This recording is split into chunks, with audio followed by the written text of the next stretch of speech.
there, okay? Okay. Joe's not getting admitted to the stream, just to let you know. He's late. He's not coming in. Hey guys, welcome to episode 8, and we got Ian Devlin on. This today's show is brought to you by HMH Fly Tying. HMH has been making fly tying vices, tying tools, tying materials since 1975. I bought Biddeford, Maine. Their products are not only made in the U.S., but all the vice parts are made in the state of Maine. All HMH products are hand assembled by a small team of not only fly tyers but registered Maine fishing guides. These guys know what works. All their products can be seen at tyingvices.com or ask your favorite fly tying shop to get HMH. Uh, our other sponsors also Midwest Bucktails. If you guys want to pick up some bucktails, running all weekend up until Sunday at 11:59. The promo code ends at checkout. Just enter at device 10, and you get your 10% off for your bucktails. Um, and since you're here, uh, I'm just gonna ask you the basic question. Just kind of tell us about yourself, so people kind of get to know you a little bit, and then we'll go from there. Yeah, sure. I was born and raised in Rowayton, Connecticut, which is a part of Norwalk, Connecticut, um, on the Long Island Sound, specifically the western part of Long Island Sound. And grew up saltwater fishing, pretty young age. I also did some bass and pickerel fishing with my father, little pond hopping in some of the local towns north of where I grew up. And, pretty much got into it at a very early age and with a lot of enthusiasm. But predated that was my love for the natural world. At even an earlier age, I was watching nature documentaries and going outside all the time, drinking from the hose, flipping rocks, coming home when the street lights turn on. You know what I'm saying? Yeah, all the typical '80s stuff. Yeah. Oh yeah. So that's it's where it started. Good stuff. Good stuff. Um, Dave, do you have any questions? We kind of shoot. So, like, I don't know. We shoot from the hip a lot of times with the questions. So, Mhm. necessarily, you're not gonna get like an order of questions. We just kind of go along with it. My question to you is like, what brought you into like fishing with a fly rod or on a fly? I got a fly tying kit somewhere around the age between 10 and 12, 10, 11, 12, somewhere in there. And shortly after, got my first inexpensive fly rod. It was fiberglass. I had, I believe, a Martin automatic trigger style. You hit the lever and the line recovers on the reel. And that was my first outfit. Okay. It was, I believe, it was an 8'7" weight. And in those years, and certainly before then, shorter rods were kind of in vogue when fiberglass was around. It's only when carbon fiber became normal, to everybody, that the longer lengths became more desirable because you had a lighter weight rod. You could roll cast easier when you had trees behind you. You could mend easier, where fly fishing originally started. But I wanted to use this in salt water, so I got myself a Fluger Medalist 1495 and a half. Put a 9-weight line, or no, I think it was an 8-weight line on there, and it loaded up. Put a deceiver, and I started fly fishing in the saltwater. So that's where, right in my essentially backyard for striped bass. This Okay. is in the mid to late '80s. Okay. All right. Did you Now had back. any a mentor or anybody you looked up when you started fly fishing? Um, a specific store which I still work there on and off. The Complete Angler is a fly fishing specific store. and Tom Schubot, Scott Loescher. Those three guys were my early people that I looked up to in terms of getting introduced to fly fishing. And I heard names like Lou Tabery, and then eventually he wrote his book, and Ed Mitchell, Paige Rogers later on, and AJ Hand. Dave Skokes, about my age, maybe a year or two older than me, and he was tying tails of poppers for a defunct fly company now called, which used to be called Mystic Bay Flies, which was a Connecticut-based fly company. And so that's where Dave Skokes started tying. So I was kind of in that era. There's John Posh, Stratford Bait and Tackle. But at that time in the 80s, you know, it was not very common yet. Obviously, when the river ran through it, that movie showed. It got everybody into it. You also had the combination of an incredibly good economy in the 1990s, you know, and a lot of room for innovation, more magazines, DVDs, well, VHS, and eventually DVDs. Yep. There was a room for records too, you know. So there's a room for a lot of things. The flats boat thing in the Northeast, Jeff Northrup brought that up here. He was a mentor for certain. He was in Westport, Connecticut. He was doing that, starting that in the late 80s. So there was a lot of room then. Yeah. There's still a lot of room now, but it seems like I don't know with, about that. There's a lot more you could still do that people, you know, just don't. I mean, you'll see it probably in like 20 years. People probably thought about it and tried it, but just didn't work or didn't do it right. But it's I guess same thing happened once COVID hit with the whole fly fishing industry, because in the 90s when that movie came out, it became popular because it was all over the TV. And it was in the movie theaters and things. And then COVID hit, and everybody promoted go outside and do things outside. And a lot of people picked up fly fishing that never would have tried it. You know, they tried outdoor sports that they never would have tried before, like kayaking, canoeing, and all that, hiking and all that stuff. So Absolutely. I definitely saw the numbers increase drastically. Everything, anything associated with the outdoors exploded. Yeah. If you're not in that industry, you were suffering. If you're in the nightlife industry, restaurants, clubs, other things like that, you'd be really struggling. Yeah. All right. Joe, you have any questions? Sure. What's up, Ian? What? Hello. Just walked in from fishing all day, so sorry I'm a little late. No problem. You talked about the whole boat industry. I know you're big into that, and you have a wealth of knowledge of running boats and all about the knowledge, a lot of knowledge with the flats boats and engines and stuff like that. You and I talked a few times about boats. I was highly interested in flats boats myself, on the teeter-totter, getting one, not getting one, but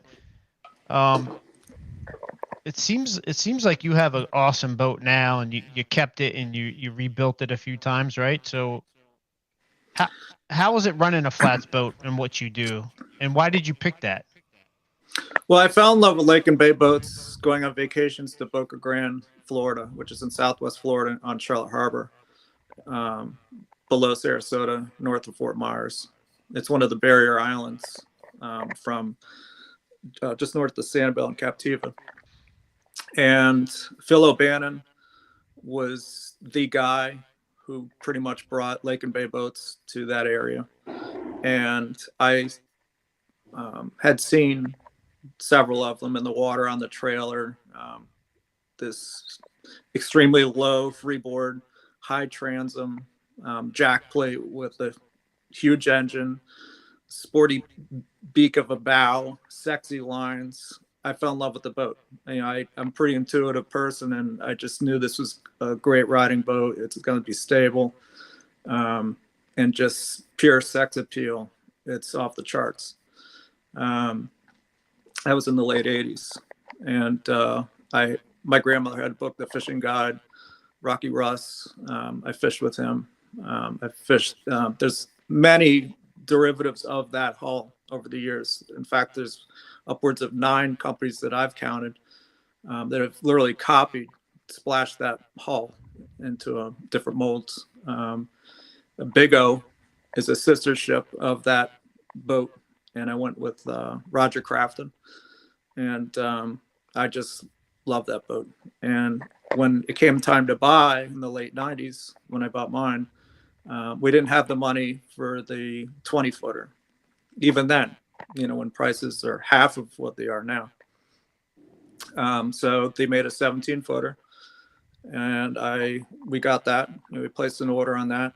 Had Gene, and Gene was making maybe 12 boats a year. Everyone took pretty much guides, built to last a lifetime. If you look where you're not supposed to look, there's tabbed fiberglass up and around all the hatches, the live wells, the bilge area. These are places that the average boater doesn't. They're ignorant. They don't know anything. But to the discerning boater, that really pays attention, these things are built incredibly well. And so we bought the set, and I wanted the 20, which is faster, better ride when you get in that 2 to 3 foot chop. I've had it ever since, 24 years later. Now, that's not entirely by choice. I'm not independently wealthy. If I had the money, I would own a 24-foot bay boat, because that is essentially a Leatherman tool. And there's a reason why bay boats exploded in popularity in the last 25 years. It's because they're very good at doing a lot of different things. Inshore, near shore, lakes, you can trailer them. They're very quick. They're dry, lots of storage space, live well space.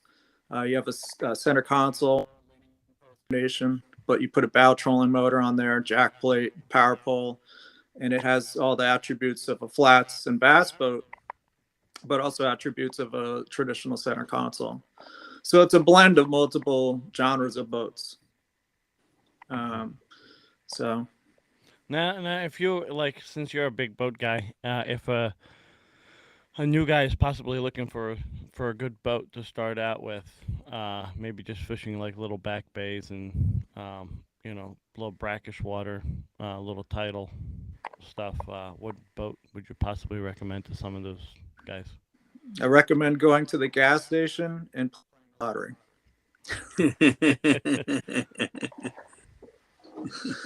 No, but seriously, the best boats are always the small boats. A tiller, 6-gallon tank, pair of oars.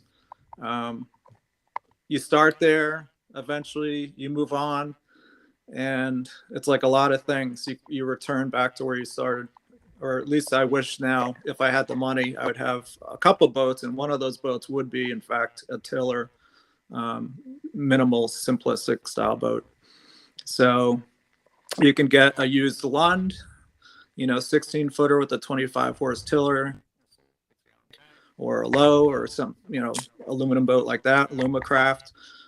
You can get into some of the fiberglass boats, but they get extremely expensive once you get into technical boats that are vacuum bag, resin infused, as modern boats are often made these days.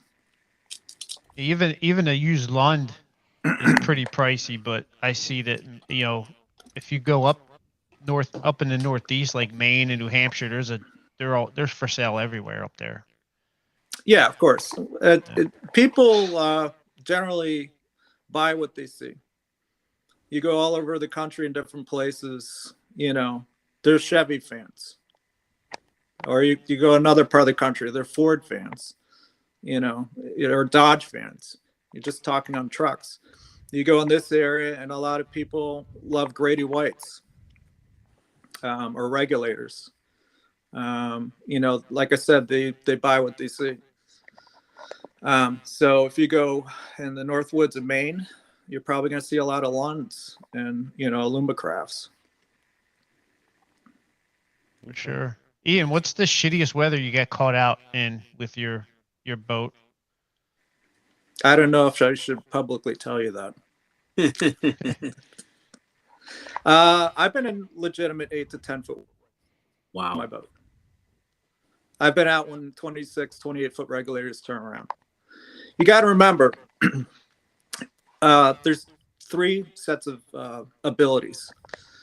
The ability of the person driving the boat, the capacity and ability of the boat, and then the ability and capacity of the boat and person driving it combined as one unit. More times than not, the boat can outperform and be way more able than the person who owns it. Absolutely.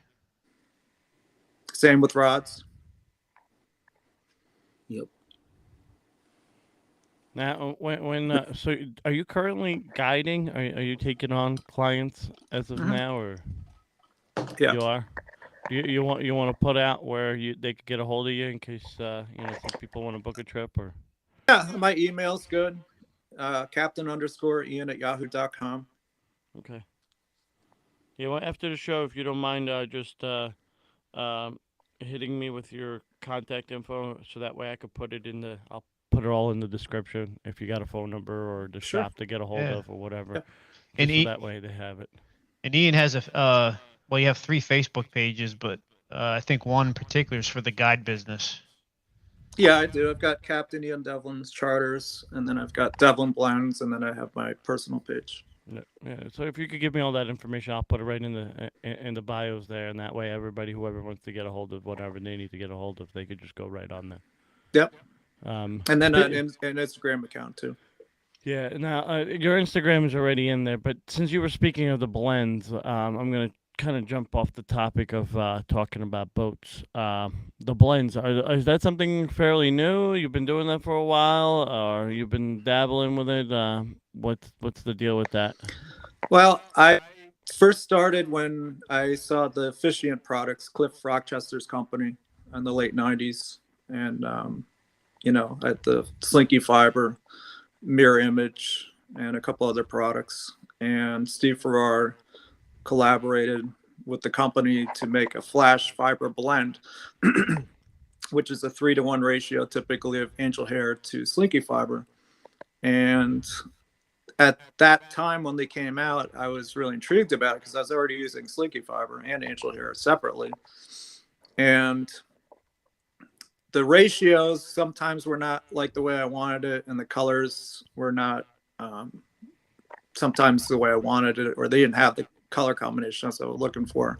So I had to learn how to make it on my own. This is like 20 years ago. Wow. Maybe a little more than that. Okay. And then I had my friend Dave Skoke, who's a very good friend of mine. I saw him taking the 12-inch cut of Slinky Fiber and blending it with his Mega Mushy Flash. And so it's basically a Magnum size version of Steve Farrar blends. And he had seen my blends, the Steve Farrar blends that I'd been blending custom. And he's like, I've seen your stuff. They look great. I'm like, well, you should sell this with your flash in there at that size, and maybe talk to Cliff Rochester at Fishion and have him mass produce. And he's like, why don't you do it? It's like, I can't be bothered. You're going to be buying pounds of my flash anyway. So that's how Devlin Blend started. And my friend Henry Cowan, who I've known for a long time, probably 30 years now,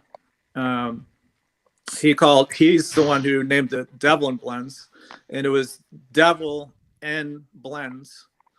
And then I just eventually spelled it like my actual name. So Devlin Blends instead of Devil and Blends. But I had done many versions of blends. I blended Enrico Puglisi's EP fibers with angel hair. I blended Bozo hair with saltwater angel hair and some, Mega Mushy, Flashaboo also. I've done mirror image, sculpting fibers, so I've done a pretty wide range, including yak, which I really like on the big sizes. Yeah, I'm trying to find mine now. It's extremely hard to find it. That's for sure. Yeah, now I got a yak hair here. I just I was never a big fan of it. I don't know why. I just never liked it. So it's still in the same package that it came in. It's very coarse. It's very springy, and it's a thicker gauge fiber than slinky fiber, so it turns out being a little stiffer. And I really think it comes into its own at the really, really big stuff, because the bigger the fly, you don't want to go more and more supple. You actually want to go stiffer and stiffer. When you go smaller and smaller with the fly, you want the fibers to become more pliable. Right. So when I'm tying little flies, I'm using angel hair, or I'm tying, if I'm using flash, or I'm using craft fur or polar fiber. Yep, there you go. I'm using marabou, obviously, ostrich, very move, materials that move a lot. Right, right. Size, I'm looking for bucktail, I'm looking for slinky fiber, I'm looking for coarser, stiffer materials. Yeah. Because the bigger flies, they'll just move differently than smaller flies. If you put Yeah. I mean, I tied a fly with marabou. It was ginormous, and it just had way too much movement. It just didn't swim properly. It's gonna absorb a lot of water too. Yeah, so it's just, but that's a good point that you put that, because there's a few listeners that we have here that are fairly new to tying, so that kind of something that we really haven't talked about in the past. So, well, here's an easy way to remember it: the smaller the flies, the smaller gauge of the fibers, the thinner the fiber, flexible it is. The bigger the flies, the bigger the fibers, the thicker the gauge of the fiber as you go up. Okay. Yeah, it's good to know. It's a good little information. Yeah, good. Less is more, as they say. Sometimes Yeah. less is more. And Ian, you tie custom flies as well and sell them. I see advertise those. I've been doing that for a long time. I Yeah. actually brought EP flies down to Southwest Florida around 94. So I've been tying flies for stores going back almost to the early 90s. Wow. Are you still production tying now, or now? Oh, yeah. more- Yeah. Okay. I mean, I have my set patterns that I do. I'm not going to do anything at someone's request. I kind of have a Right. narrow parameter of what I'm going to make available. Gotcha. So like you literally still sell to like other shops besides the one that you work at? Right now, I rather sell direct because I make more Okay. money. Okay. I completely understand. I was in that same boat, so I completely understand. So, Completely. I got to make a living. Yeah, absolutely. I'm fortunate enough to have a full-time job, so I don't have to rely on fly tying. I have 7 full-time jobs that are micro jobs. Yeah. Wow. I don't have a full career. Fishing is my career, and there's a lot of little facets. And I've been in so many parts of it over the years, the last 30 years. Right. More than 30 years. Now Joe always mentions his favorite fly rod that he never uses. I'm says afraid to it's- use them. He says it's the best fly rod on the market. What's that? Joe could tell you about it. Well, Ian, I got the whole fleet of the short sticks, so Mhm. it took me about 3 years to assemble those from different online stores and stuff. But I ended up getting the whole fleet, and I think you had intimate designs into the 10, 11, 11, 12. Well, the taper specifically, I asked to put the K-frame guides on there, which I intuited that it would channel and flow the line through the rod better at a smaller guide size. I had seen St. Croix had done that, I think, on their bank robber. I think they were the first fly rod to put a K-frame on there. The K-frame actually came from the surf casting side of the world. And the reason for a K-frame is for the use of braided line and a crosswind. So when you use a spinning reel and you're casting a surf rod and you get a cross breeze, the line velocity hits that first guide so fast that you get a loop that goes beyond the guide. And when a crosswind happens, the goes over the guide, and if the geometry of the shape of a traditional guide, it would lock up. So the K-frame, that braid, if that loop goes on over the guide, it's wider over the beyond, so it's kind of like a camber design, and that loop falls off. So if you look at a ballistic camera, I think maybe Fuji or one of the companies that makes a K-frame shows that. I just kind of thought it would be interesting to try this with a fly rod. Not that you're having that kind of velocity braid.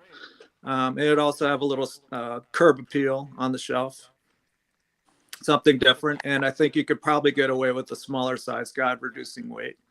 Suap invented the fighting grip on fly rods, and later said it was a mistake to put the cork further up on like a 11 or 12 weight, 13 weight fly rod. So I brought the fighting grip tight, closer down to the reel seat.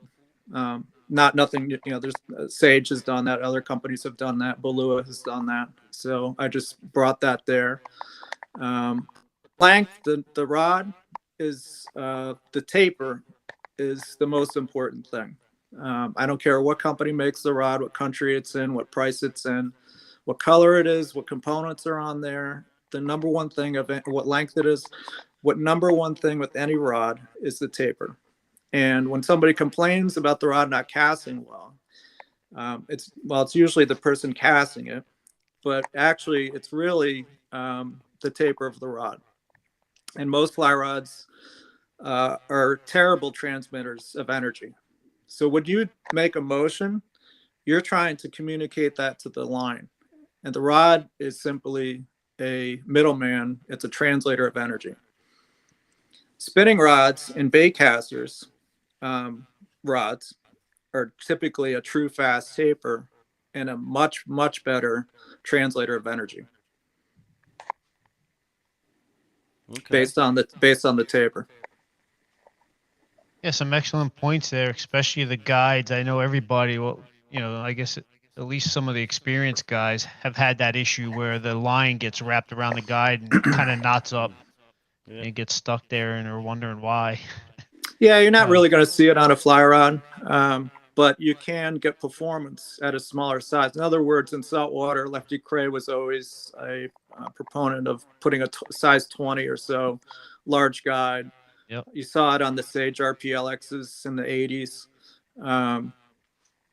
That was his guidance through to Jerry Seam, who's the chief rod and engineer at Sage, and other companies followed suit. But with that raked forward K-frame, you can actually get the performance at one size smaller, which reduces the weight a little bit. Yeah, so I wanted to ask you about that, and you answered it, because I was reading the latest edition of Lefty's book that just came out the other day, and a couple points that you just hit on was, one is the size of the guides. So immediately I went down and measured the guides on the short sticks. Mm-hmm. So that was good, because I was going to ask you about that. And the other thing is about the fighting grip. So Lefty says it's really not a fighting grip; it's just a resting grip. It totally is a resting grip. Yeah. Just rest. You have the short stick with you, Joe? It's in my garage. Go get it. I want to see what it looks like. Okay, I'll be back. And George, it seems like you popped off video. Oh, I'm on video. So the heavier two models of the short sticks, the G-Luma short sticks, have the fighting grip. So the 11-12 and the 10-11. The 9-10, 8-9, and 7-8 just have a regular full Wells grip. Now we had Rise Fly Fishing Co. on last week. We had Steve come on, and we kind of touched on fly rods. But like you said, since like the bait casting and uh, just regular spinning rods, they have a truer taper to casting and they cast better. Why don't we put that into fly rods to make that happen as well? Some of us have. Okay. But I mean, like, so if you go into I guess this is where the price comes in handy, right? And you'll probably say that's what it is. But like you have like the smaller companies like Reddington and stuff like that that make Mhm. or bigger makes it more affordable for everybody. I guess those cheaper rods are the ones that are with the worst taper on it. Uh, with you, I think the industry is completely backwards. I believe when you're a beginner, when you're excitable easily, and you want to rush the cast out there, you should have nearly a telephone pole to cast with. As you become better and you relax and you become patient with your casts, you can appreciate a moderate taper, traditional taper fly rod. Okay, that's the guide. That's the K guide. Yep. It's like the same exact thing as the bank robber used to have. Exactly. Yeah, because I bought it just So- because of Kelly Gallup. Yep. I have the whole fleet fully assembled, and I made a custom rod rack in my garage that they're all hanging on. Let me Oh, see nice. that. Let me handle it if you don't mind, Joe. So this is the 1011. Mhm. Here's the handle. Yep. It's integrated, very similar to Belua's design. Oh, okay. Yeah. As you can see, I actually got some wood filler and filled in all the little crevices. Mm-hmm. Yeah, good cork is extremely hard to find these days. Yep. Yeah, we touched on that last week too. It's becoming harder and harder now to Yeah. find it more and more. I don't know if this is coming across correctly on the. It's upside down, but So regarding the tapers on the short sticks, the 910, 1011, 1112 all have the exact same taper. They have progressive power as you go up on each. All right. So what I wanted was a stiffer tip. A lot of fly rods that are marketed as fast are almost extra fast. They have a stiff reserve power in the butt and the tip. And the problem with that is twofold. The average caster, which is a below average caster, accelerates too soon, and the tip of the rod does not track a straight plane. The tip of the rod with that fast tip dips, and that's what causes the closed loop. The other part of the problem with a extra fast tip is if you're casting weighted flies like clouds or minnows or half and halves or anything like that, the tip of the rod gets overwhelmed and you can't really cast patterns like that.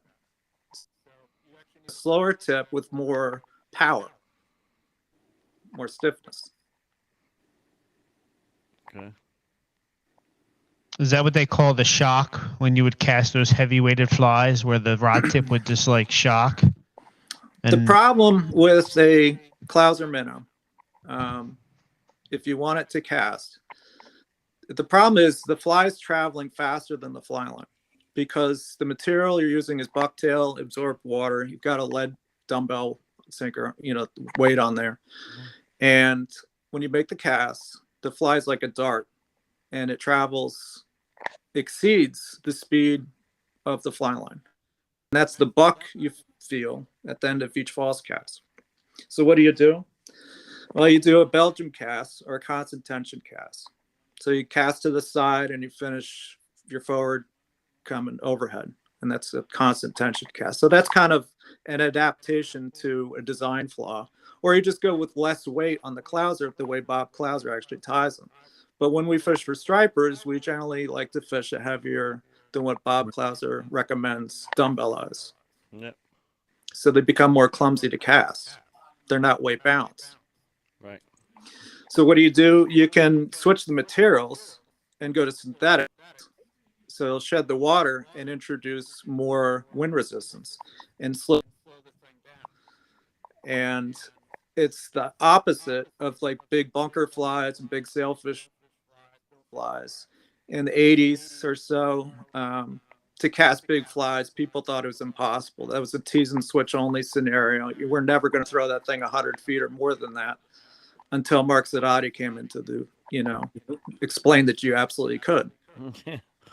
His best cast is 189 feet on a shooting head with a 12-inch fly. Mine is a little over 165 feet with the short sticks, both of us. Okay. And we can both cast over 130 feet with a normal fly line,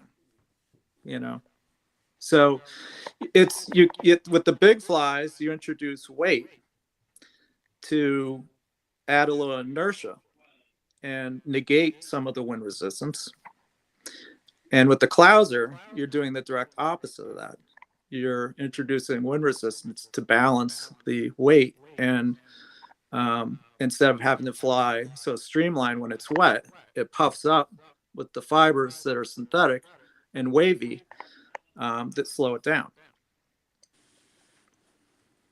Nice. Ian, do you have any of I saw over Instagram, you had a bunch of big clousers you tied with the synthetic materials. Do you have any you can show us? They're in the truck. Farmers market deal with my wife. As an experiment, I brought my flies recently tied to sell there. How big do you tie? How big do I tie what? The flies. Clousers. The clousers. Clousers, I've got some of those pushing. Bob Clouser has his biggest one. He calls the Mega Clouser, which incorporates big fly fiber off the back and bucktail on top, with not too big of a dumbbell lead eye. But I tie with my blends and other materials. I've made them a foot long, Wow. And still get the sink rate I'm looking for, the jigging action, because looking for is with a weighted fly is jigging action. It's a jig. Yeah, it's a fish trigger for sure. Wounded fish, wounded bait fish, especially bass. All bass around the world, they love that. Yep. Yeah. The longest I've ever made was 6 inches. Oh, you can go way beyond that. Yeah, I just where I fished a bit. I don't really need the big flies, but I don't have them here. Yeah. I sell big flies. I make big flies. The blends are kind of oriented around big flies, but my everyday pattern, 4 to 6 inches long. I'm filling in niches. Using flies that big or that are big, those are in circumstances where. Yep. Oh, you're fishing from a boat, big bait coming through. Yep. But there are places for sure that I fish from shore where, like this time of the year, where we have river herring that live in salt water and spawn in freshwater. They're anadromous. They're going up into these tributaries to spawn, and hot on their heels are these 30 to 40 plus inch bass that you can catch in very tight quarters. We stopped getting that about 6 years ago. It's nowhere near as good as it used to be. You can do a day or night. If I'm fishing, I'm also looking up. The warblers are showing up. The orioles are weaving their nests at night. Sometimes I'm trespass fishing. Oh, listen. And I know all about it. But quickly, but the moments where these herring often need to spawn, there's barriers. So the top of that incoming tide is a good time to fish because they can't quite get over that barrier. And as the tide's, gradually coming up, those bass know that. And then they go into a salt pond or a tributary or whatever they got to do to spawn. And then you got two-way traffic. You got those fish going up to spawn, and then you have fish that have spawned and spent or tired and they're sexed out. Those are easy meals on the outgoing tide. Yep. How are do you guys get a good shrimp hatch or crab? Oh yeah, crabs right now. Well, we got grass shrimp. Yeah. This month into next, you got a lot of grass shrimp. Yeah, they just started coming down pretty heavy by me. So. Yep. Tying them up. Ultra shrimp. Yeah. Um, Yeah, I was just fishing today, and Fritz got one on a dock spook, and it was spitting up shrimp in the boat. yeah. Yep. Well, it goes to show you don't have to be perfect on your imitation. Yep. But What was the biggest fish you ever caught? Well, we're gonna get into the records. That was one of my questions. biggest bull shark, probably. Okay. Same here. On the flats, though, 4 Oh. feet of water, it's a totally different game. I didn't get to land at anything. It broke off. I was in Florida when I hooked it. Yeah, but that's not, tarpon is what I would kind of rate into my bigger fish. It's half the size of the bull shark I caught, but Right. I've caught tarpon and near 100, 180, 185 pounds. Wow. Nice. So that would probably be my biggest legitimate fish. That's not true. I caught a bluefin with Joe LeClaire that was 72 inches, and we calculated close to 200 pounds. Ooh. On spinning. Yeah. Yeah, Okay. Joe LeClaire's pretty big into that stuff. At least he was. I don't know if he still is. I met Joe because his father booked a fishing trip with me in Boca Grande, and his father had a house in Boca Grande, and we hit it off right away. He was telling me he was just getting going with targeting bluefin tuna with the spinning tackle and fly gear out of Marion, and traveling to Cape Cod and Cape Cod Bay and Stalewagon Bank, Outer Cape. And at that time, there was really nobody doing that. Nat Moody, First Light Anglers, Terry Nugent, Jamie Boyle, Dave Skoke, my friend Corey, our mutual friend Corey in Rhode Island. We'd go up and try it. My friend Nathaniel Linville, we grew up together in Rowayton here. We fished with Joe and fly fished for tuna in Cape Cod Bay and Outer Cape. But that's going back, quite a long time. That's 20 years ago. Yeah. Yep, I had a few outings at Stellwagen myself. Speaking of back to the jiggy or the weighted flies, the jiggies. I actually have like a dozen of jiggies I tied just for tuna on tuna size hooks and stuff. Yeah, so I was It's an prepared for excellent that. pattern. It's extremely durable. So what Bob Popovic did, that is a really good contribution for that kind of genre of fly, is you have a fly that's if it hits the engine cowl or rock or something, you have a dumbbell eye, a traditional lead dumbbell eye, that's gonna. You have a cone head or the specialized jiggy head combined with the epoxy. It's extremely simple. It's arguably, when you tie it, it's faster to tie than a clouser. Sure, and and the head's right up on the hook eye, so it's like a true. It's really diving nose down, head down, real fast. Yeah, I don't think that pattern gets the respect that it deserves. That it should deserve respect. Absolutely agree. We got a question from the audience. What's the fish you will love to catch for the rest of your life? That's a tough question. That's like, what's one song you want to hear for the rest of your life? Yep. We're human. We're moody. We have our moments of appreciation. For me, as I get older, that's impossible because I appreciate so many different things. So, yep. Joe, since you're on that same question, go ahead, ask your question. For sure, and honestly, to back up what Johnny was asking, mine would be tarpon. I would fish for tarpon for the rest of my life. I'd have to say my favorite fish, and I'll give you a couple reasons why. They obviously breathe air, so they're going to indicate where they are. One of the most ancient fish of all fish species. It hasn't really evolved too much.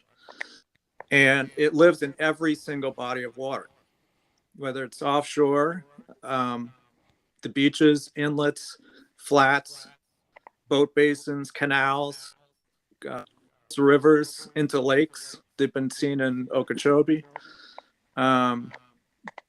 Their migration patterns are extremely impressive.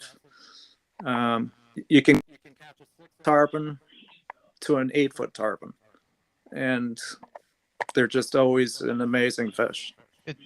You hook up And they to a eat tarpon. flies. And they eat Yeah, flies really well.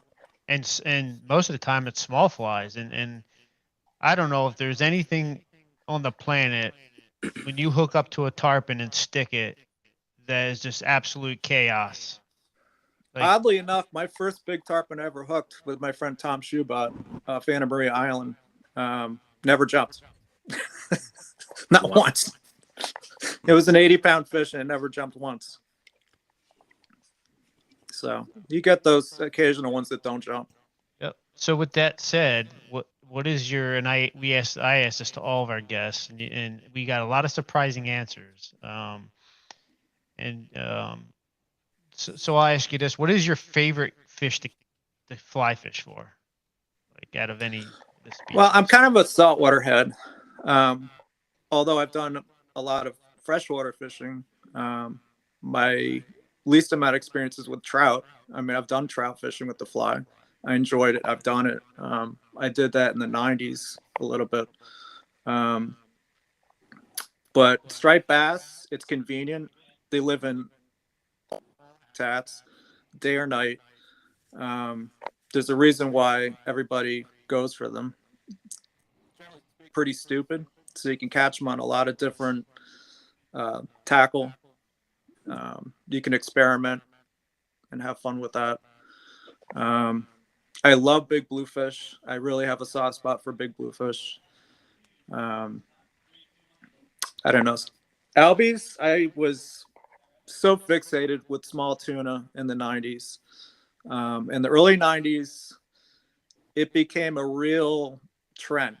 The late 80s, early 90s, catching bonito on fly, from shore especially, and eventually albies. You got to remember, in the 80s and early 90s, it wasn't the albies. It wasn't false albacore. It was Atlantic bonito. In the last 20 years, albies and the promotion of that fish has been enormous. Tackle companies, the reels, even rods, seminars. You don't hear anybody promoting Atlantic bonito anymore. No. In fact, that's a fish that I really wish was studied more. Like they're tagging and doing the research on albies. I really think they should be doing that with bonito. They should have regulations on bonito because it's an edible fish, where false albacore, for the most part, people don't eat those. It's purely a sport fish. In Florida, use them for bait for Jewfish, or I'm sorry, Goliath grouper. But, it's, or for marlin, or you cut them in half for a bull shark. It's kind of more or less a trash fish. So I took advantage of that when I was in Florida. When the tarpon bite was off, I would take people out in the Gulf of Mexico, and we go having a phenomenal time with really big albies, and throwing big flies. They're eating threadfin herring, 6, 7, 8 inch long bait fish, and throwing big streamer flies. Talking about flies, I asked this question: if you could use one fly for the rest of your life, what would it be? A lot of rest of your life questions. If you just want to flat out catch fish, some sort of clouserish jig, they put a jig in a survival kit for a reason. Lefty Cray probably caught more fish species around the world on a clouser minnow than he did on his own pattern. There's a reason that jigging action. I think a properly tied luteberry snakefly is to this day a appreciated pattern. It's a derivative of Eric Leiser Angus, which is an offshoot of a muddler. All these things are variations of a variations of a there's Right. any pattern, very few that are revolutionary, completely revolutionary. Yep. They But all techniques were borrowed from other. yeah, I just wish people would give credit where credit's due. That's a huge pet peeve of mine. Oh yeah. Huge, especially now since social media. Yeah. It seems like there's too many people that say they invented this fly. They came up with this fly. Like Joe said it. You said, oh, they tied a popper. Yeah. No. No, This is my popper. it was Yeah. no, it was this. Like Ian will probably know this, but you remember Lefty's bug? Yeah, it's like a half cork from a Yeah, wine bottle. and because I used to make those, and you used to cut the face so it was slanted. Yeah. All right, so this guy, I'm not gonna name names, but he's like created one. And he calls it something else. Yeah, He calls it's easy to get sidetracked this way. But to Yeah. answer your question, I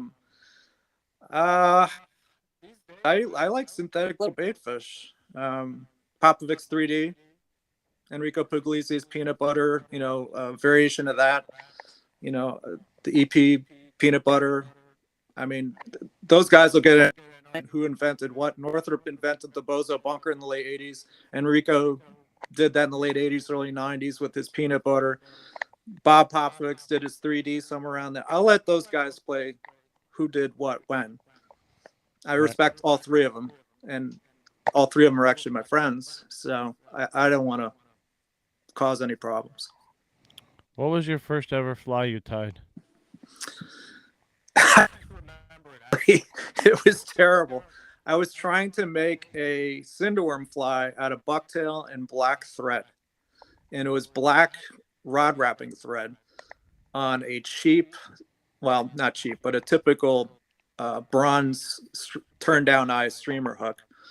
And I tied bucktail, and I thought to taper the bucktail or the fly, you had to trim the rear end of it. So I put way too much red on there, and I trimmed the rear end of it, and I had this huge amount of thread on the front that was like a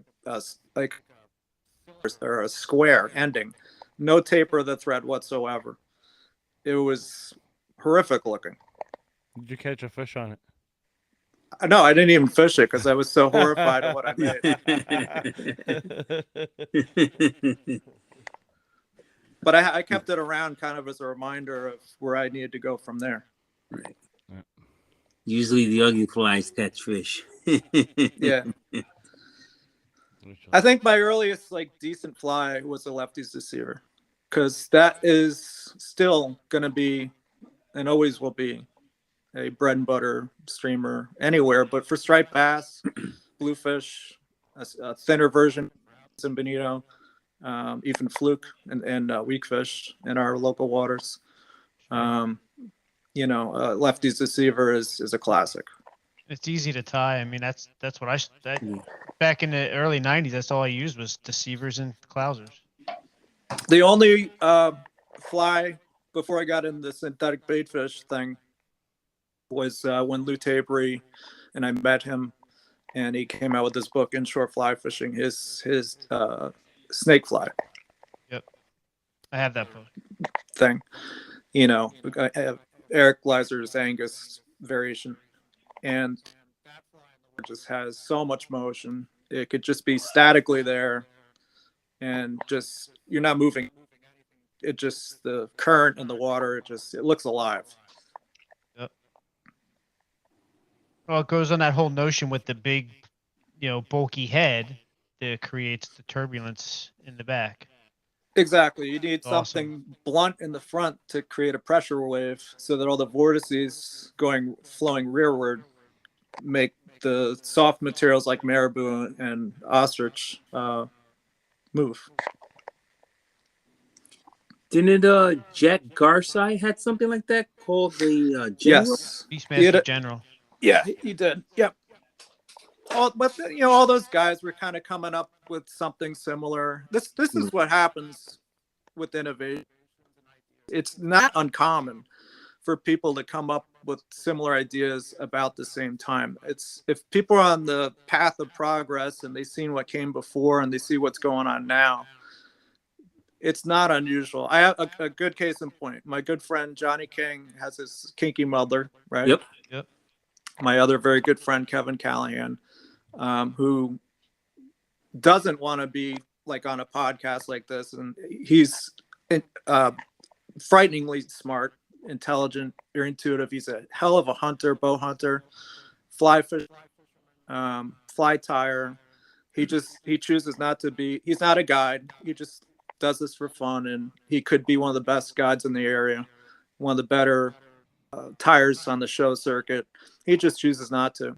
But years ago, I saw Fly a Complete Angler before I saw Johnny King's Kinky Muddler, and I saw this synthetic muddler, maybe 7 on a 4/0 hook, blunt head using slinky fiber, trimmed in a conical head.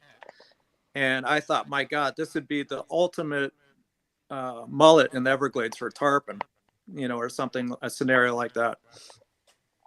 And I'm like, who tied this? And this guy named Kevin Callahan. And it took years later until I finally met him. Mark Sadati, my friend, introduced me to Kevin. But Kevin and Johnny essentially did this exact same thing, and they have no idea who each other is. So that's just an example. Right.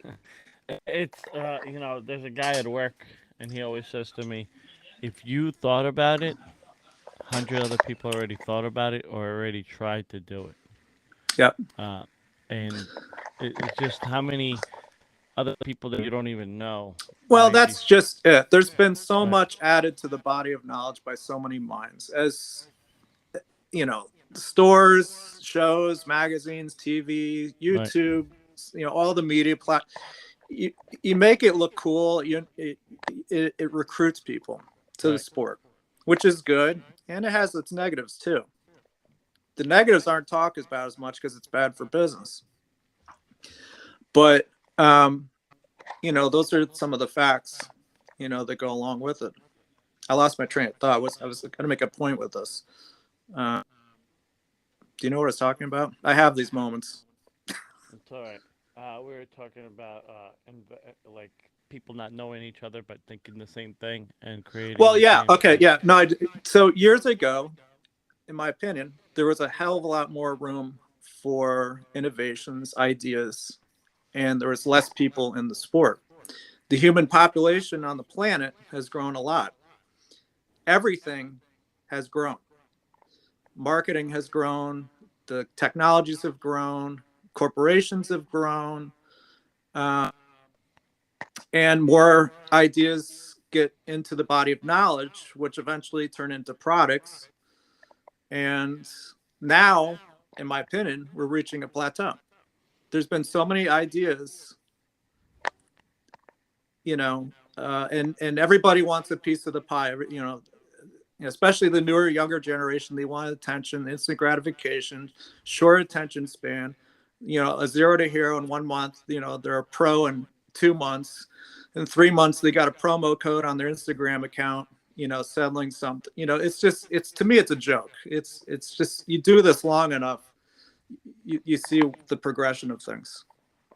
And I just think there's not a whole lot room left now for innovations and ideas without, stepping on somebody's toes. Yeah. Exactly. And also, I'll finish with saying anything old is new again if you're young. So, but if you have integrity,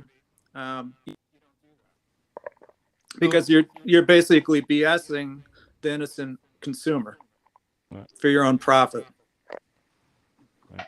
I think a lot of people now with social media and everything, it's all about your following.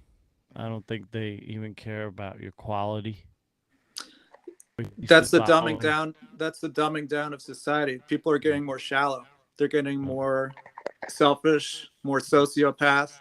That's the byproduct of instant gratification in social media. Yep. Yeah, I mean, the companies. There's a few companies out there, and their first question is, how many followers do you have? Yep. Because we want to use you as our marketing platform. The companies sell are our laughing.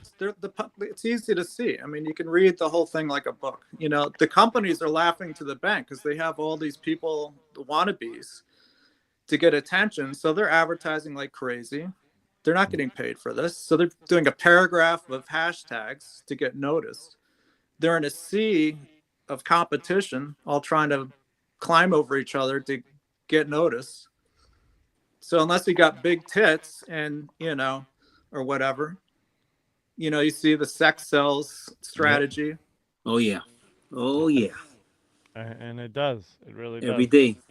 Or the big fish only thing, Yep. which drives me crazy. Because honestly, Yep. the big fish thing is an extremely efficient way of fishing. And I'll tell you why. There's less of them. Their windows of bite is very narrow. The presentation is relatively narrow. And the aggregations, you know, you follow their migrations or their movements, you know, whatever arena you want to do, fresh or salt water. So you're not fishing a ton of hours. You're going specific time, specific place. And these days, all you need to do for that is a friend request and get on somebody's tech circle. Yep. And then you're now an elite angler in a month. Yeah, you're absolutely right.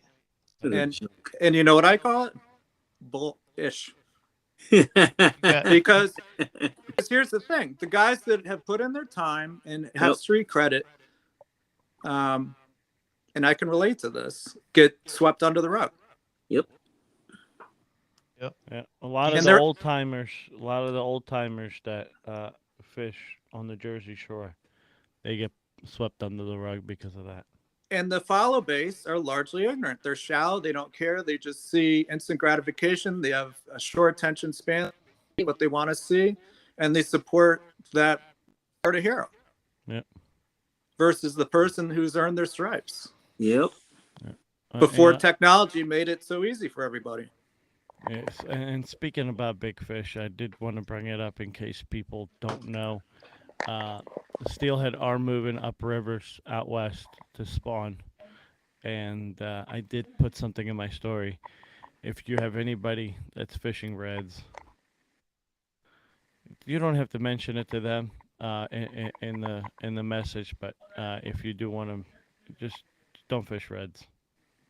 Those fish are coming out of the ocean to spawn for a reason. Well, I don't think people know. I mean, let's start with this.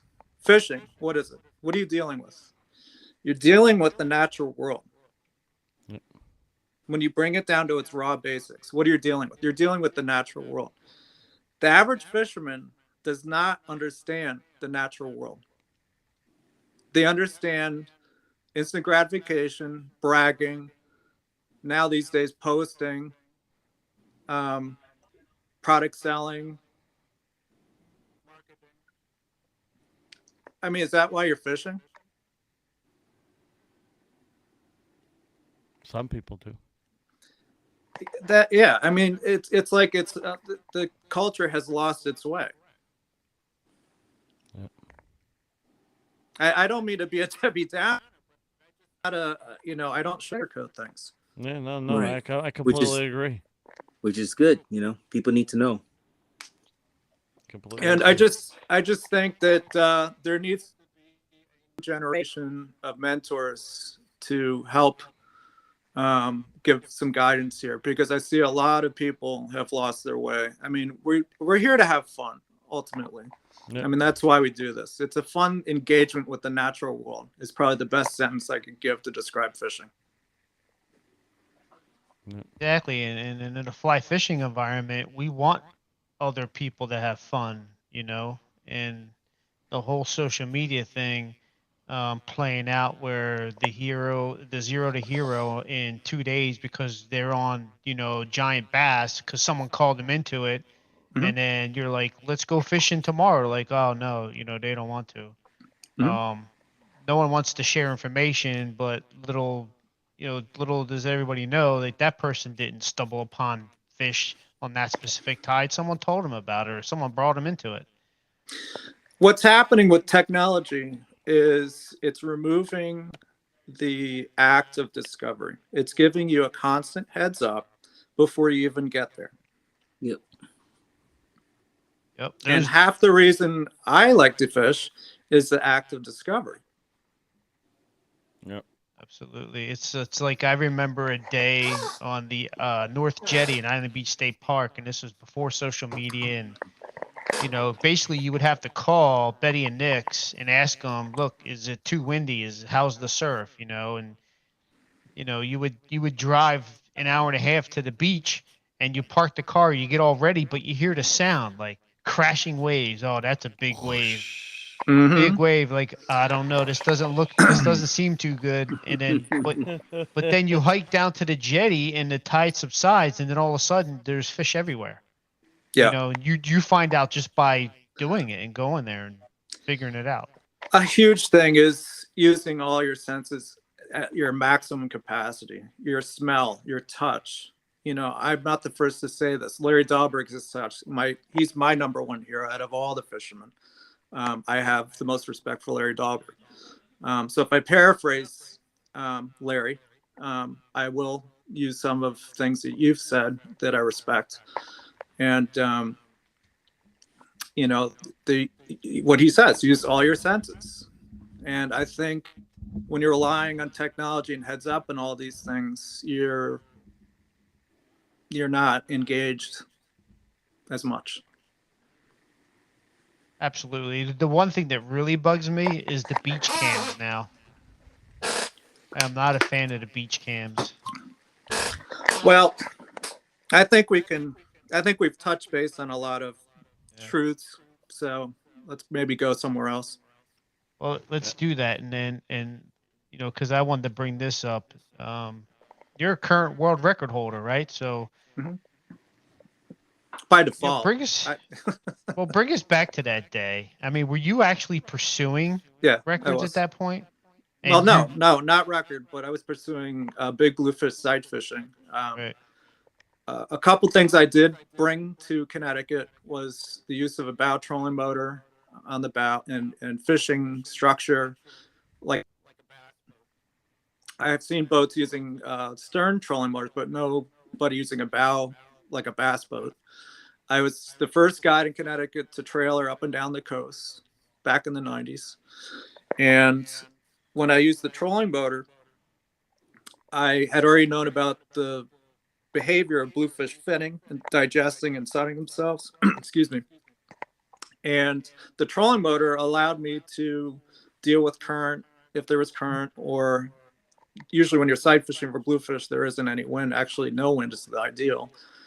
And so I could sneak up to these fish that were finning, and that's what I was doing. There was, I was fishing in the Norwalk Islands, and I had a popper on a 10-weight Scott STS at the time, a 4N rapid retrievable floating line, bob spanger that I had tied, Popovic's bob spanger, 6-inch tracer wire.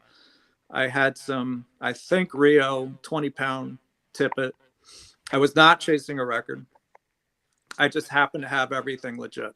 Dumb luck. That's even better. What is the other end of this is I still, even though I have it, I still don't feel I deserve it, because Lori Vanderlowski, who's a guide with her husband in Martha's Vineyard, has an 18-pounder, and there is a men's and women's separation. IGFA, because people like Paige Rogers and Jody Pate, Billy Pate's wife, Jody, who I know, Jody, and I know Paige, and unfortunately she passed away recently. I don't know if you know that. They were strong for getting IGFA to have a women's category to recruit more women to the sport, which is a really good idea. And I'm all for that. In some cases, like really, really, really big fish, black marlin or something like that, I don't know. But, if, in my opinion, it's really whoever gets the bigger fish. So she's got an 18-pounder caught on an easy sparkle body squid pattern, which my friend Chris Windrum designed with his sparkle craft stuff. And, it was 18. So hers was on 20, and she had the record on 20-pound tippet. Hers went to women's, then men's 20 went vacant. And so my fish beat a number of entrances and quite a few entrances to this day. Although I do know of 2 fish over 20 on fly taken that just were never submitted. So I hold a world record, but it's, I had my little moment of fame, I guess. But, in my opinion, Lori should have it. She's got a better fish. So with that being said, if somebody is targeting or wants to start targeting a trophy fish or Yeah. world record fish, Yeah. how did they go about submitting things? I always see it like, and you see articles like today. I saw an article that popped up on my phone and said, "Lady caught the biggest largemouth in Ohio in a lake." How did they decide that that's what it is? Do you? Yeah. So basically, what you need to do is you weigh the fish on 2 certified scales. Almost every seafood market, I think by law, has to have a certified scale. So one of my friends owns a seafood market in Rowayton, and I weighed the fish there, and it was a little over 17 pounds, like 17 and a half pounds. Okay. Then I weighed it on a second scale, Fisherman's World in Norwalk, and they have a certified scale, or it did at the time. And it was, I think, 16.85 or something like that. It lost some weight, dehydration. Although I had the fish alive in my live well when I brought it home. In fact, just to touch base on catching that fish, as I told you, I was side fishing. There's a group of fish in 3-4 feet of water, finning, digesting. And I had caught a few fish already, up to 14, 15 pound, maybe almost 16. Then I caught that one. I almost released it. And then I remembered 20 pound was vacant. And I remembered I had just tied that tippet with 20. And it has to be 15 inches minimum between the knots on tippet. It has to be no more than 12 inches for including the knot for shock tippet or bite tippet, including wire. So those are the rules for that, and it has to test a certain amount. So 20 can't over test. I think 22 pounds is what 10 kg tests out at. So if you get like Berkeley big game 20, which is notorious for breaking more, you might break at 23. So that's an example. Okay. So when you're submitting a world record, already touch base on the 2 certified scales, length, girth. You need a witness, signed witness, photos. You do the entire leader, and including 2 inches or so of the fly line. You coil that up, put it in an envelope. You get the IGFA form and the IGFA book. I was a member because I like to, just read the records for my own entertainment. And you cross your fingers. Hopefully nobody else catches a bigger one in the meantime.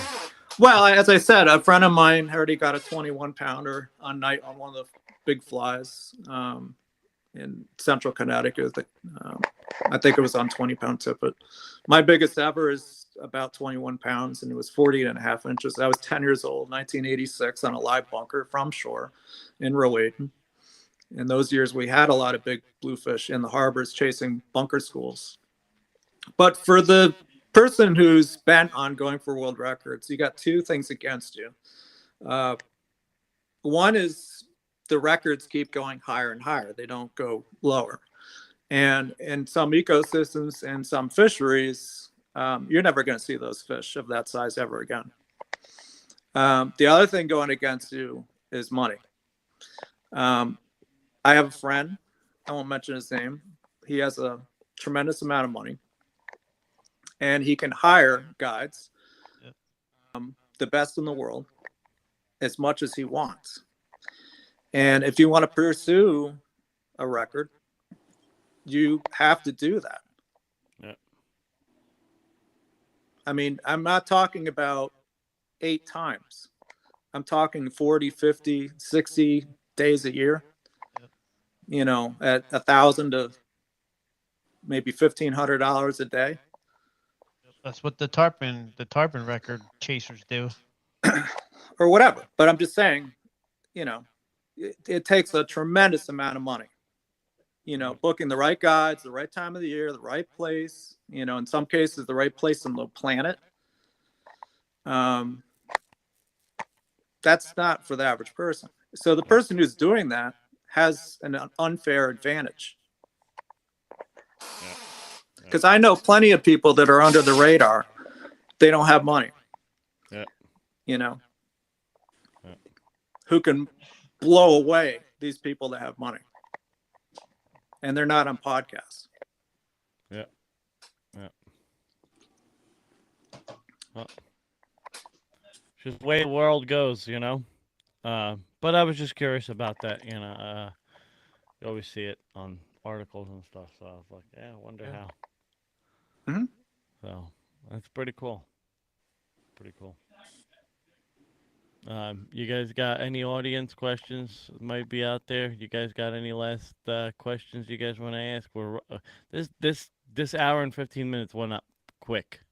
I have time, so I don't know what your limit is, but I have time. Quick. So Well, we'll do the after hours, but we usually try to keep it to about an hour and a half at the most here. I could do this for 12 hours straight.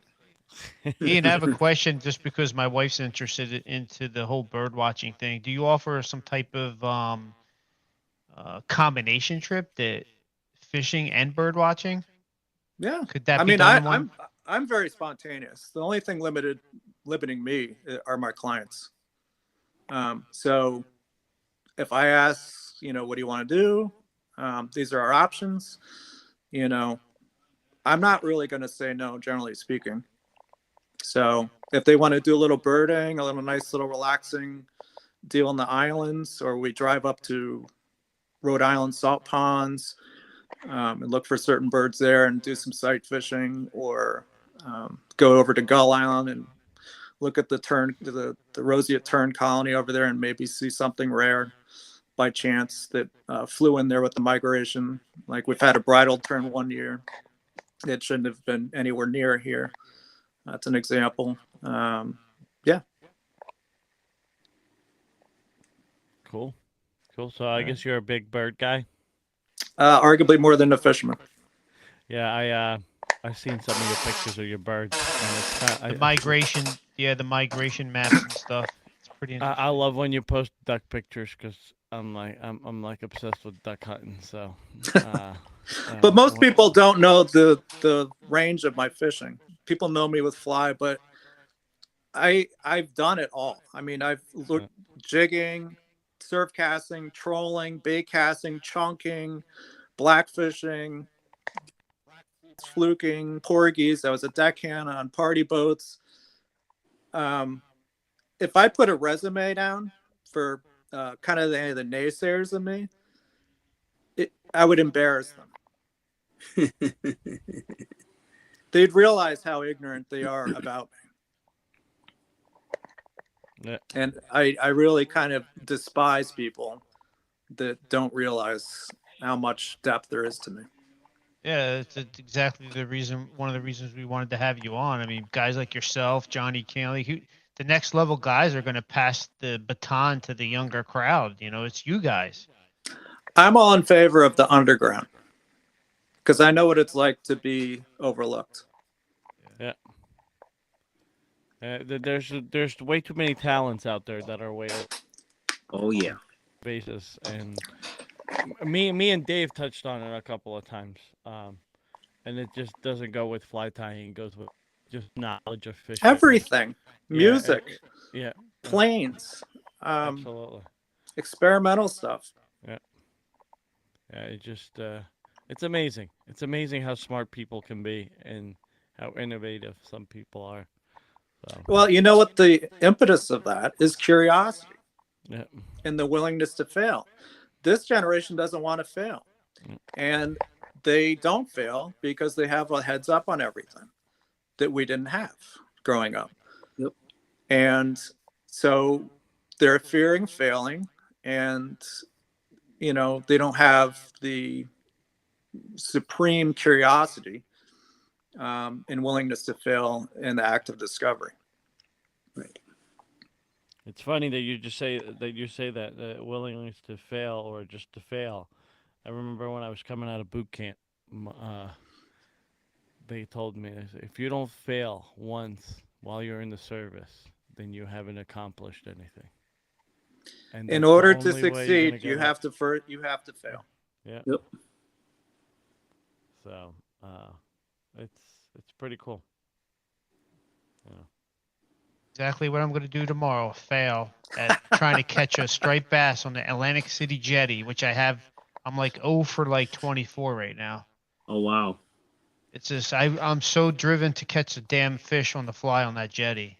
It's So what are the hiccups? Well, some of the hiccups is you got a lot of bait guys that are and a lot of bait guys drifting eels. So Right. I'm ordering a bunch of stuff to tie like 12-inch eels, maybe like a game changer eel or something. You could get elaborate as that. Yeah, to maybe dredge a line, but I mean, Maybe try a big flatwing to start. yeah, Big black flatwing. Yep. something. You know, That's maybe what I with the palm or a brush up front to create that bulb head. Yeah, And it's a then unique trim that. fishery there. They got there's like 8 jetties, right? And there's really like 3 that you can fly fish from because some of them are way too high and too treacherous to try to land a fish. But so, I'm isolated to a few jetties and specifically 2 of them, but I'm going to be there tomorrow. Give it a shot. Right again, yeah. Better start tying some flatwings. You got a stripping got- basket? Of course, yeah. There's 2 kinds of baskets that Bob Popix has taught. Where you're wading deep, you don't have holes in it that drains. The lines in there. And then when you're on the jetty, you've got one that has holes on it, so it drains. So when you take waves, it drains out. Yep. I got 2. Yep.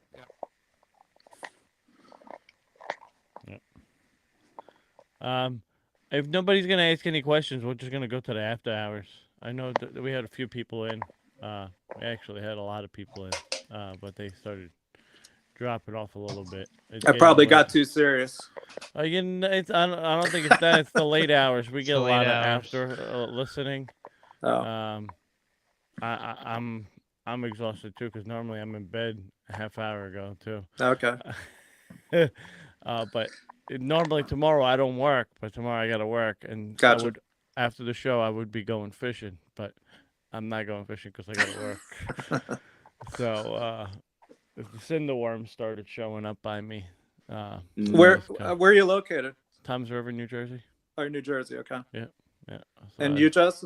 Where are you? I'm in southern New Jersey near Atlantic City. Okay, so you're separated a little bit. A little bit, but I grew up fishing, since the 90s, Island Beach State Park. That's where I first met Bob. Yeah. That was So- the spot to be. When does the worm hatch begin in New Jersey? Generally speaking, most years. So it's gonna be usually the first week of May. It really turns on when the new moon comes in. So you have an early one. In Connecticut, Western Sound, oddly enough, it has to get pretty darn hot. Yeah. So it's usually June into July. Our worm hatches. I mean, it doesn't get really hot. They start drifting down, and you'll get the shrimp in between with them, and then you get the crabs, and they'll pick on which one. They'll literally, where I fish, they sit in the current, and they'll rise like trout do. Now, are you getting the baby calico crab hatch, the little dog tick sized crabs? They do come Yeah, we through. get those. That's usually later, Right. towards June. Yeah, we get that like early July. That's when yeah, it starts. yeah, Yeah, so- reliably. Um, How's that been in recent years for you guys? I don't really fish it. I don't really Yeah. fish it because they're mostly on. They're gonna be on shrimp, Yeah. and they're gonna be heavy on the cinder. I mean, when I get cinder worm hatch and it's on, you can't see the water. I've seen that. Yeah. It's insane. That's where I put a big snake fly, something that pushes water and does not look whatsoever like a sandworm Right. or a cinderworm. Yeah. And a big yellow or big black snake fly, something that just because actually if you pay attention to those worm swarms, there's other fish in there. Porgies eat them. Yep. I've seen them come up and eat them. I've later in the summer, I've seen baby bluefish snappers eat them. Yep. So you'll hear the slurping, the rising of the bass, and then every now and then you hear a crash. Yeah. And that's either one of two things: either two fish bump their heads against each other while they're drunk on the worms and they spook each other, which happens. Yeah. It sounds like a cinder block going in the water. Exactly. Or they're crashing a porgy or a snapper. Okay. Yeah. That happens a lot. You'll hear it out of nowhere where I fish. And it's super quiet. Like, I like to go late at night because there's no boat traffic. And when you hear that sound going off, you're like, okay, something's coming. And then you just look at it, and if the moon's right and you got the lighting correct, you could see him literally just... I had that once in Martha's Vineyard at Menempsha Inlet. Me and my buddy Chris, we left the house and parked, and we started walking, and we're hearing all these crashes, splashes, and I'm like, as we get closer, I'm like, that whole effing inlet is just covered in bass. Like, it was amazing, like 3 o'clock in the morning. Yeah. Gurglers are phenomenal too. A small one. One of my favorites. I forgot where I even saw it, but it's just real basic. It's you put a black cylinder. I don't know what size, but very small, 1/4 inch long, and you thread it on the hook shank. You bring it up to the top, and then you just tie on a piece of zonker, rusty red.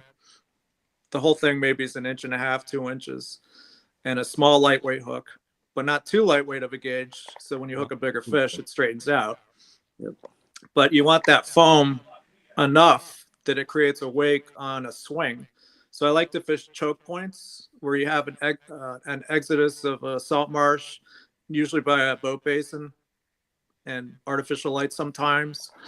And you'll cast up current, and you'll swing the fly under tension. You're not retrieving, you're just keeping tension. Yeah.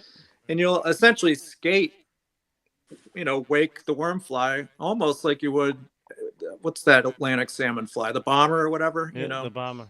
Yeah. Yep, that's what I do. You gave away my secret. Well, that's common sense. Well, nobody by us fishes like that. Everybody by me, and everybody that fishes with me, the guys that have been doing it for years, they always strip, and I swing it. And the more current there is, the more you want to do nothing. Yeah, I just swing it because, even with the material, with like the cinder worm, the way I tied it, it almost looks like a woolly bugger. There's just so much movement to it. Yeah. They just grab it. Yeah. That's true. Sorry, I didn't mean to give away your secret. Oh, no, it doesn't matter. It's not a That's secret. not a secret. It's not a secret. But it's just, they don't ever, they're looking at me like, dude, you're why are you so lazy? Just start stripping. I'm like, how many fish do you have? How many fish do I have? Well, it's like lure fishing in rivers where there's striped bass, the slow fall, and then more times than not, especially at night, targeting the bigger fish as you're drifting on a boat, especially, you're chunk fishing with rubber. Yep. You literally put the jig head and soft plastic down there, and if you do something, they often won't react to it. You just let it sit there, and you just feel that thump. Yep. This in the places where you have current.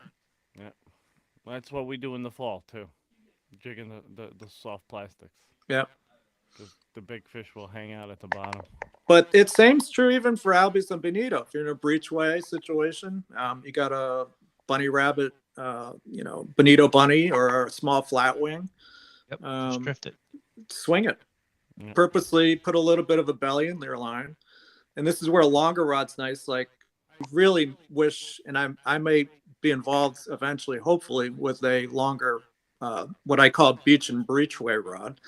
So the market used to have 10-foot 9 weights, 10 used to have an RPL plus.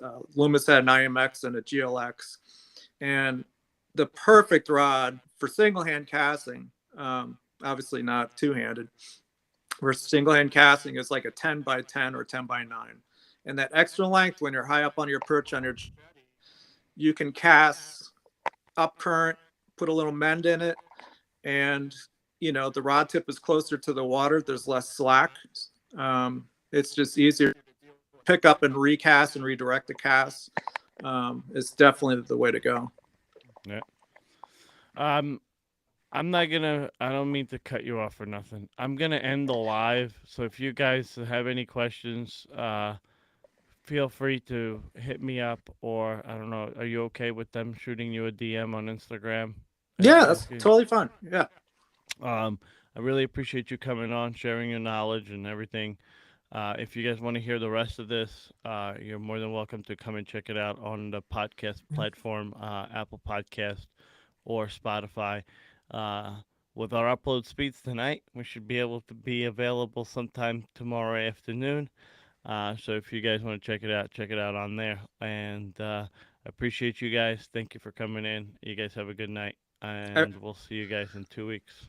I really appreciate the invitation, being here. Yeah, no problem. Oh, we thank you. Yep. Thank you, Ian. Yeah. Thank our viewers also. All right, and we are in the after show.